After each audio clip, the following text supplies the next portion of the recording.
جو گزر گیا سو گزر گیا۔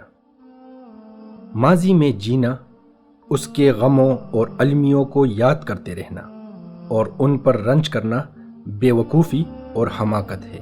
اس سے ارادے سست اور موجودہ زندگی مقدر ہو جائے گی۔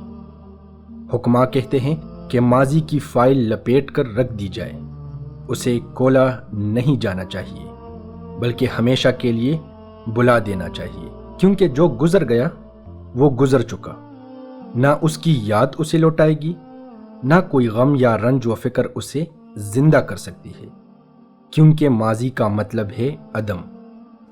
ماضی پرستی کے مرض میں مبتلا مت رہیے۔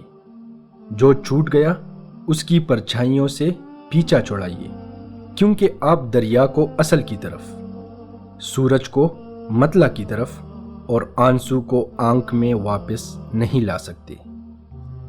ماضی کے سائے میں رہنا، اسے یاد کرتے رہنا، اس کی آگ میں جلنا ایک افسوسناک، المناک اور معیوب کن بات ہے۔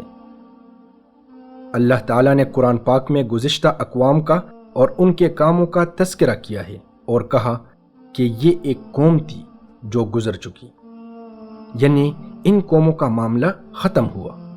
ماضی کے گڑے مردے اکاڑنے اور تاریخ کے پہیے کو پلٹانے سے کیا حاصل؟ ماضی کی بات دہرانے والا تو ایسا ہے کہ کوئی پسے ہوئے آٹے کو پھر پیسے یا کٹی لکڑی کو پھر سے کاٹے۔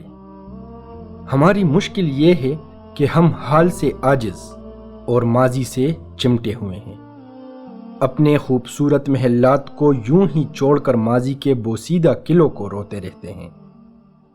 حالانکہ ماضی کو واپس لانے پر تو جن و انس جمع ہو کر بھی قادر نہیں ہو سکتے۔ لوگ پیچھے کی طرف نہیں دیکھتے، ہوا آگے کو چلتی ہے، پانی آگے کو بہتا ہے، کارواں آگے چلتا ہے۔ یہی سنت حیات ہے، آپ اس کی مخالفت نہ کریں۔